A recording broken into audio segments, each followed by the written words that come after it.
जय माता दी। कैसे हो प्यारे साथियों। उम्मीद करती हूँ आप सब अच्छे हैं और खूब मन लगाकर पढ़ाई भी कर रहे हैं।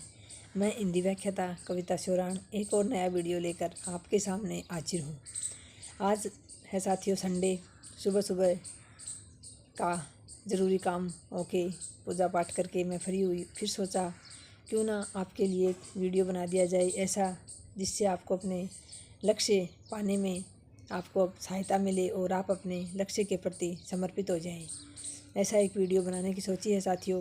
उम्मीद करती हूँ आपको ये वीडियो अच्छा लगेगा, आप इसको अपना प्रेम ज़रूर देंगे। तो आज मैं बात कर रही हूँ साथियों सफलता के लिए आपके समर्पण की, और समर्पित आपको कैसे होना है इसके लिए मैं आज बात करूँगी। आप कैसे हो सकते हैं समर्पित। तो सबसे पहले तो आप सभी भी, जैसे कि नवरात्रि चल रहे हैं, आप सभी भी माता रानी के व्रत रख रहे होंगे या फिर आपके घर में कोई रख रहा होगा। तो आप इन 9 दिनों में एक संकल्प लें। जैसे कि व्रत करते हैं हम, तो व्रत हमें सिर्फ भोजन का ही नहीं करना है कि हम भोजन नहीं करेंगे। इसके लिए हमें व्रत उन बुराइयों का भी करना है जो हमारे अंदर नेगेटिव बातें लेकर आती हैं या फिर हमारे कर्मों को बुरा बनाती हैं। ऐसी बुराइयों का भी आप त्याग कर दें और इन 9 दिनों में आप अपने आप को बहुत अधिक सकारात्मक बनाएं और अपने लक्ष्य के प्रति समर्पित बनाएं। मैं भी रोज़ माता रानी से प्रार्थना करती हूँ कि जिस तरह से मुझे सफलता दी है, ऐसे ही मेरे सभी साथियों को, तैयारी करने वालों को आप इस बार सफल ज़रूर बना देना। तो साथियों, अगर आप समर्पित होकर तैयारी करेंगे तो आपको सफल होने से कोई नहीं रोक सकता। इसके लिए मैं आपको एक बात बताऊं साथियों, सबसे पहले तो आपको अपनी प्राथमिकता निर्धारित करनी होगी कि आपके लिए क्या ज़रूरी है। आप सब कुछ एक साथ नहीं कर सकते, और वो भी सही। गलत हम बहुत सारा एक साथ कर सकते हैं, लेकिन सब कुछ सही आप एक साथ नहीं कर सकते। आपको प्राथमिकता निर्धारित करनी है कि आपके लिए क्या ज़रूरी है। आपके लिए समाज ज़रूरी है, परिवार ज़रूरी है, या फिर वो 4 लोग ज़रूरी हैं जो आपके बारे में क्या कहेंगे और क्या कहते हैं।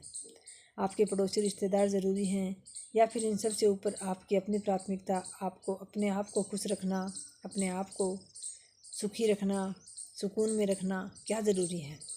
तो सबसे पहले अपनी प्राथमिकता निर्धारित करें। आज एक कॉपी लें, पेन लें और बैठकर सोचें कि आपके लिए सबसे अधिक ज़रूरी क्या है। कि जैसे कि आप सोचें कि मैं समाज को भी खुश कर दूं, यानी समाज के अकॉर्डिंग चलोगे तो ही समाज खुश होगा। और फिर आप 100 अच्छाइयाँ करोगे तो आपको 1-2 बार अच्छा कहा जाएगा, लेकिन आप उसकी तुरंत बाद एक बुराई कर दोगे तो आपकी 100 अच्छाइयों पर पर्दा पड़ जाएगा और आप बुरे साबित हो जाओगे। और फिर आप सोचो मैं परिवार को खुश कर दूं, तो परिवार को खुश भी आप तभी कर सकते हैं साथियों जब परिवार में आपका कोई स्थान हो, आपका भी सम्मान हो। जैसे कि जो ख़ासतौर से जो लड़कियां तैयारी करती हैं उनके लिए कहा जाता है कि उनके लिए, ख़ासतौर से जो विवाहित मैरिड बहनें हैं उनके लिए परिवार सबसे महत्वपूर्ण होना चाहिए। परिवार के बिना कुछ नहीं है। और परिवार में जो रीति रिवाज परंपराएं हैं, परिवार को खुश रखना, परिवार के सारे कार्य करना, ये उसकी प्राथमिकता होनी चाहिए। ये मैं मानती हूँ कि परिवार के बिना हमारा कोई मोल नहीं होता है। परिवार ज़रूरी है, बहुत अधिक ज़रूरी है, इसमें कोई दो राय नहीं है। क्योंकि जब हम कामयाब होते हैं तो हमारे पीछे अगर हमारा परिवार खड़ा है तो वो खुशी दोगुनी है, और अगर हम परिवार के बिना कामयाब होते हैं, अकेले हैं, तो वो खुशी उतनी मायने नहीं रखती है। लेकिन उसके लिए परिवार का भी आपके साथ होना ज़रूरी है। ये नहीं है कि परिवार में आपकी कोई जगह ही नहीं है, आपका कोई सम्मान ही नहीं है। आप सारे दिन परिवार के लिए अपने सपनों का गला घोट रहे हैं, अपने स्वास्थ्य का भी आप नुकसान कर रहे हैं, और सिर्फ परिवार को खुश करने के लिए आप सारा दिन काम कर रहे हैं। और उसके बाद भी आपके किए हुए इतने सारे काम नज़र नहीं आते हैं, बल्कि आपने कोई एक गलती कर दी, गलती ना ही की हो, भले ही आपने कुछ थोड़ा सा बोल भी दिया हो, किसी को थोड़ा सा जवाब भी दे दिया हो, तो उसी बात का बतंगड़ बना दिया जाता है। उसी बात को लेकर आपको इतना टॉर्चर किया जाता है कि आपकी खुशी, आपका किया हुआ काम, आपका किया हुआ त्याग वहाँ कोई मायने नहीं रखता है। तो फिर साथियों, आपको निर्धारित करना पड़ेगा कि आपके लिए सबसे ज़्यादा क्या ज़रूरी है। आप ये सोचें कि मैं परिवार को भी खुश रख लूँ, समाज को भी खुश रख लूँ, तैयारी भी कर लूँ, अपने सपनों को भी जी लूँ, तो सब कुछ एक साथ संभव नहीं है। इस बात को आप गांठ बांध लें अच्छे से। क्योंकि अगर आपको पता है आप कितना भी अच्छा कर लो, एक साथ आप सबको खुश तो कर ही नहीं सकते। 4 लोग आपके काम को अच्छा बताएंगे तो उसमें से 1-2 ऐसा भी मिलेगा जो आपके काम को बुरा बता देगा, आपको बुरा साबित कर देगा। और ऐसा ही बहुत सारे परिवारों में भी होता है।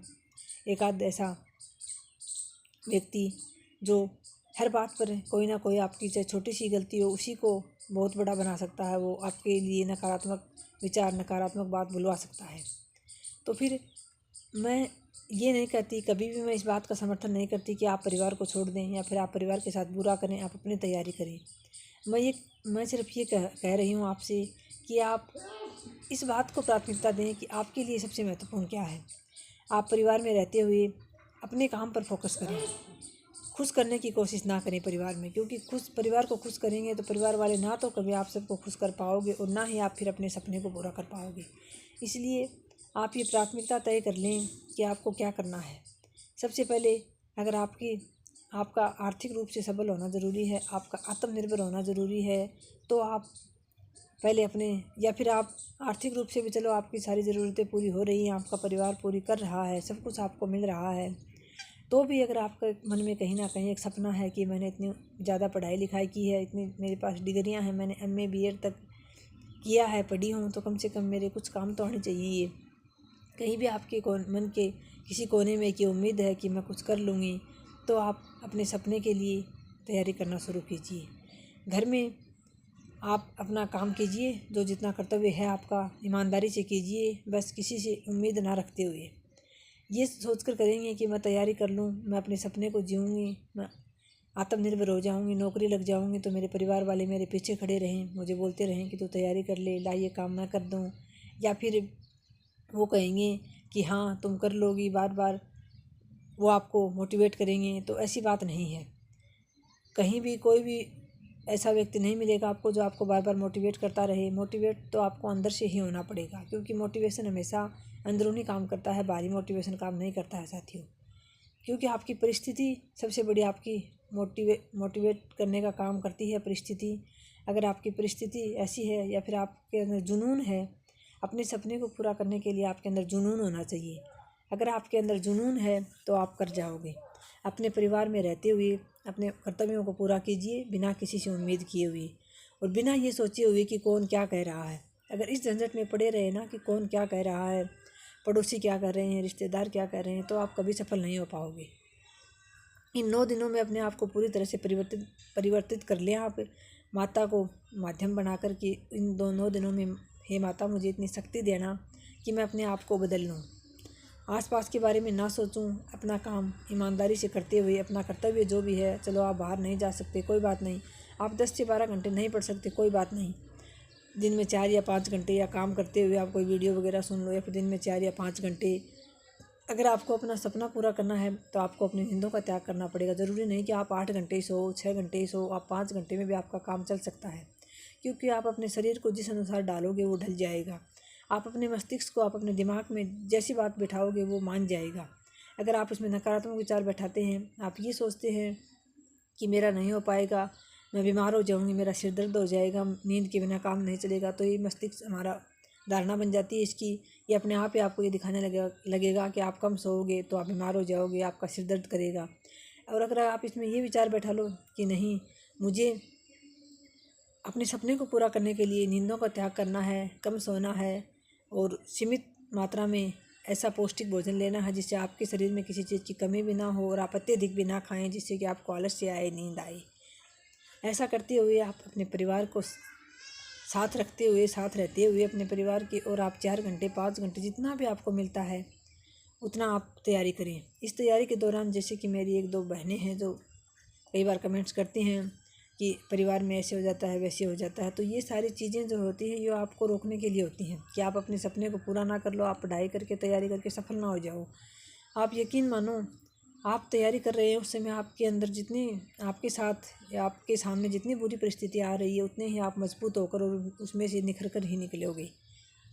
परिस्थितियाँ को अगर आप बाधा मानकर बैठ जाओगे तो फिर आप कुछ नहीं कर पाओगे, ज़िंदगी भर हाथ मलते ही रहोगे, पछताओ के अलावा कुछ हाथ में नहीं आएगा। और इन परिस्थितियों को नज़रअंदाज करते हुए आप ये मानो कि हाँ, ये परिस्थितियाँ विपरीत आएंगी तो ही मैं सफल होंगी।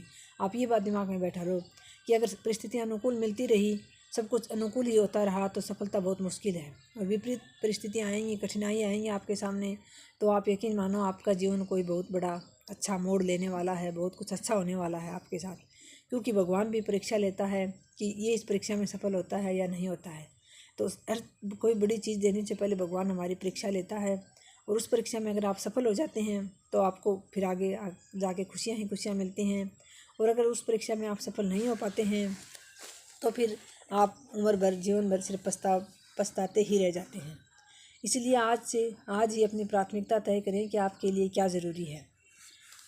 आप अपने सपने को पूरा करने के लिए एक नोटबुक में लिख लें कि मुझे इस साल 2025 में हर हाल में होने वाले एग्ज़ाम में सफल होना ही है। मुझे हर हाल में नौकरी चाहिए, हर हाल में मुझे आत्मनिर्भर बनना है। और अपने मस्तिष्क को भी इसी के अकॉर्डिंग तैयार करें, आप उसी की ओर लगाएं। ऐसा ना हो कि आप किताब लिए बैठे हैं, दिन में 5 से 6 घंटे पढ़ रहे हैं, लेकिन मस्तिष्क में बातें चल रही हैं।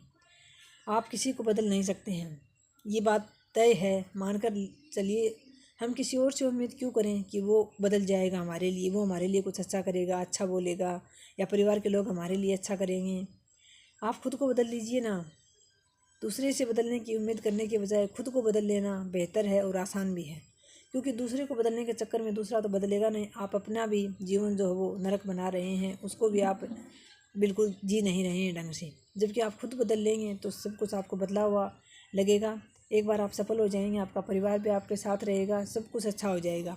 एक बार आप सफल हो जाते हैं, आत्मनिर्भर हो जाते हैं तो आपका त्याग, आपका समर्पण परिवार के लिए तभी मायने रखता है साथियों, जब परिवार आपके साथ हो, आपका सम्मान करता हो, उस परिवार में आपके लिए थोड़ी बहुत जगह हो, आपको उसमें समझा जाता हो कि हाँ हमारे लिए ये सब कुछ इतना कर रहा है या कर रही है।